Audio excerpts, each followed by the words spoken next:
Original.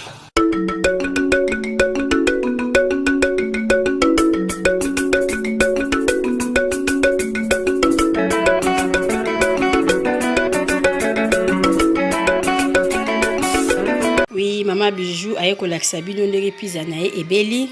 Pizza na nga yango yo parce que batumi baloba maman Bijou lambaka et puis olakisa biso bilo ndeni ebeli te. Pizza na nga yango yo pizza ebeli kitoko. En tout cas ba maman nyonso tout bozala ka lokola maman Bijou. Moi c'est ndé kolamba quoi. Kitoko moi c'est ça partout. Tina cuisine. Donc maman Rita, maman la Shekina, moi ça ya désiré na biso. Pizza ya maman Bijou yango yo, maman Bijou alobi soko ye congé na Shekina, ozala jamais d'ici. Maman Rita moi ça libala solo. Donc moi si kolamba quoi, bo s'abonner na chaîne ya maman Bijou Bidor TV masolo ya sika, bokozala jamais d'ici. Maman Bijou alobi pizza na yango ebeli. Donc ba maman nyonso bozala lokola ngai.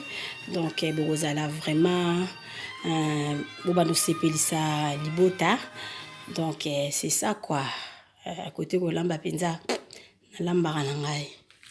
Na lamba nanga bo s'abonner na chaîne nanga ma suivement bo banda ko yekola kaka ba recette. Pizza maman Bijou ebeli, maman Bijou lobby ba bon appétit na tout le monde.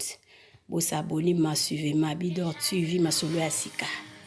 Donc c'est ça fina na yoka la fina na Belgique. Maman Bijou lobby ba liaka kaka quoi. En tout cas, la ligne bino mingi, na linga kana lakisa bino pizza na ndenge esili. Merci, bye.